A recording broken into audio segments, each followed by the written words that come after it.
বিসমিল্লাহির রহমানির রহিম। আসসালামু আলাইকুম ওয়া রাহমাতুল্লাহি ওয়া বারাকাতুহু। আমরা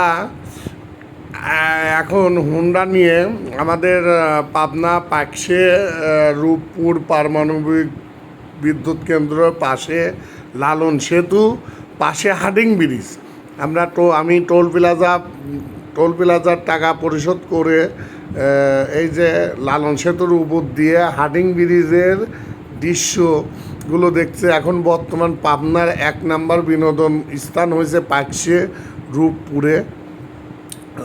রূপপুরে লালন সেতু, হাডিং ব্রিজ, তারপরে হচ্ছে পারমাণবিক বিদ্যুৎ কেন্দ্র, তারপরে পুরাতন পাকশি স্টেশন, নতুন স্টেশন, খুব সুন্দর সুন্দর পদ্মার চর, পদ্মার নিচে অসংখ্য মানুষ নৌকা নিয়ে ঘোরাফেরা করে। খুব সুন্দর সুন্দর কয়েকটা স্পট হয়েছে। এখন বর্তমান ঐতিহ্য ঘেরা পাবনার এই পাকশি রূপপুরের কিছু পরিচিত দৃশ্য এত সুন্দর পাবনার লোক উপভোগ করে, যা অতুলনীয়। একটা সময় কাটানোর জন্য বেস্ট একটা বিনোদন কেন্দ্র হয়ে গেছে এই পাকশি রূপপুরে। এখানে এই হাডিং ব্রিজের পরে না আসলে বোঝাই যায় না আসলে সুন্দর দৃশ্যগুলো। একটা এই পাকশি লালন সেতুর পর থেকে দেখা যাবে হচ্ছে আপনার হাডিং ব্রিজ, পদ্মা নদী এবং পারমাণবিক বিদ্যুৎ কেন্দ্র। এই দুই পাশে যে সুন্দর দৃশ্য এখানে এই ব্রিজের পর লালন সেতুর পর দাঁড়িয়ে উপভোগ করা যায়। এখানে আমরা দাঁড়িয়ে কিছু সময় কাটাবো। দাঁড়ানোর জন্য কিছু সময় কাটানোর জন্য আমি দাঁড়াইছি। এখানে দাঁড়াই আমার একটা বন্ধু এই যে পারমাণবিক বিদ্যুৎ কেন্দ্রর চুলা, পদ্মা নদীতে পানিটা বেশ সুন্দর, বেশি পানি। বর্তমান জোয়ারের সময়, বর্ষার সময় পানি শুকনা ছিল, পানিটা অনেক বৃদ্ধি পেয়েছে, পদ্মার পানিটা বৃদ্ধি পেয়েছে এবং আমরা এখানে দাঁড়ায় কিছু সময় উপভোগ করতেছি। অনেক সুন্দর সুন্দর দৃশ্য উপভোগ করা যায় এখানে। আসলে প্রতিদিন যেরকম কক্সবাজারে প্রতিদিন গেলে ভালো লাগে, সেরকম আমাদের পাবনার যারা পাবনার এখানে বাসিন্দা তাদেরকে প্রতিদিনও পাকশি আসলে ভালো লাগে।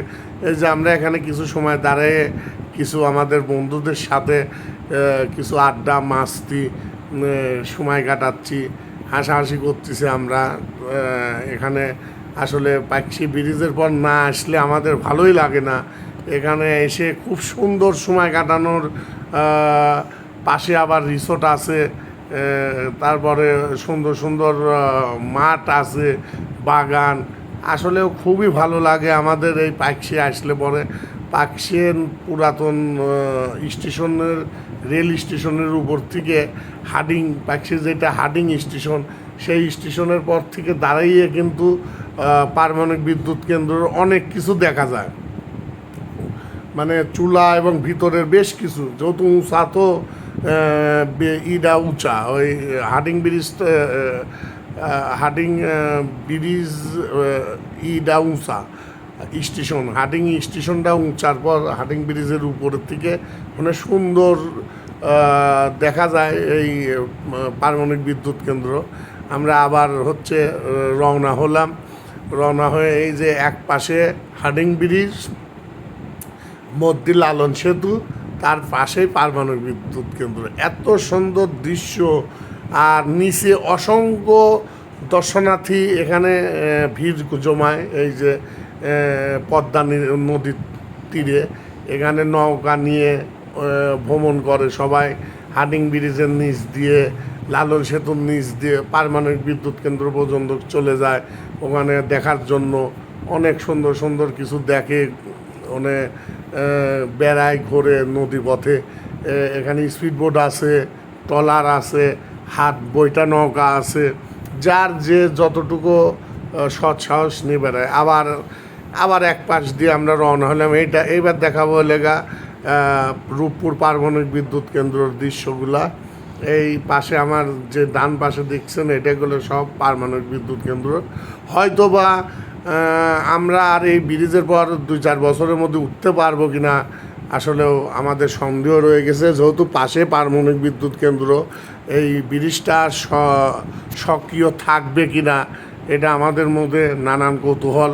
যেহেতু আশা করি কেউ বলে ব্রিজটা থাকবে না, এই ব্রিজ দিয়া যাওয়া আসা হয়তো করা যাবে না, কি সঠিক এখনও সিদ্ধান্ত কিন্তু সবার মুখে মুখে হয়তো 2-4 বছরের মধ্যে যখন পারমাণবিক রানিং হয়ে যাবে এই ব্রিজটার সাথে আর কোনো সংযোগ হবে না। ওই জন্য এই ব্রিজে যারা আমরা পাবনার আছি বা লোকাল এখানে পাবনার আরও যারা বেড়াইন নেই, এই ব্রিজের পর অনেক দৃশ্য অনেক সুন্দর, হয়তো বন্ধ করে দিলে তখন আফসোসের শেষ থাকবে না, অনেক আফসোস করা লাগবে। যে ওই জন্য যারা আসেন নেই পাবনার রূপপুরে আসে এই হাটিং ব্রিজ, এই লালন সেতু, এই পারমাণবিক বিদ্যুৎ সব একই জায়গা থেকে একই স্থান থেকে দেখতে পারবেন। দেখে মনেটা আসা অনেক সুন্দর সুন্দর ভিউ পাবেন। হয়তো 2-4 বছরের মধ্যে এই ব্রিজের পর আমরা আর নাও উঠতে পারি, এই ব্রিজের পর উঠার আর মনে হয় আমাদের সৌভাগ্য হবে কি না জানি না। এটা তাদের পারমাণবিক বিদ্যুতের চলার উপর নির্ভর করবে, আসলে রাস্তা দিয়ে বিন্দি গাড়ি পারাপার হবে কি না, আর ব্রিজটা সক্রিয় থাকবে কি না এটা আসলে আমরা সঠিক জানি না। তবে ওই জন্য থাক বা না থাক সেটা পারমাণবিক বিদ্যুতের চালুর উপর নির্ভর। তবে আমরা অনেক সুন্দর আশা যে এখানে সুন্দরভাবে আমরা বেড়াইতে পারি, ঘুরতে পারি এবং অনেক সুন্দর ভালো লাগে আমাদের জন্য। একটা অমায়িক একটা খুব সুন্দর একটা বেড়ানোর বিনোদন কেন্দ্র হয়েছে, খুবই ভালো লাগে আমাদের আড্ডা দেওয়ার সময় কাটানোর। একই জায়গা থেকে পারমাণবিক বিদ্যুৎ কেন্দ্র, লালন সেতু, হার্ডিং ব্রিজ সবই উপভোগ করা যায় এবং অসংখ্য লোক এখানে আড্ডা মারতে আসে, খুবই সুন্দর লাগে, ভালো লাগে। এই জায়গা থেকে বেড়াইলে এত সুন্দর নির্মল বাতাস, ও আলহামদুলিল্লাহ, আল্লাহর অশেষ রহমত। সবাই ভালো থাকবেন, আমাদের জন্য দোয়া করবেন। আসসালামু আলাইকুম ওয়া রাহমাতুল্লাহ।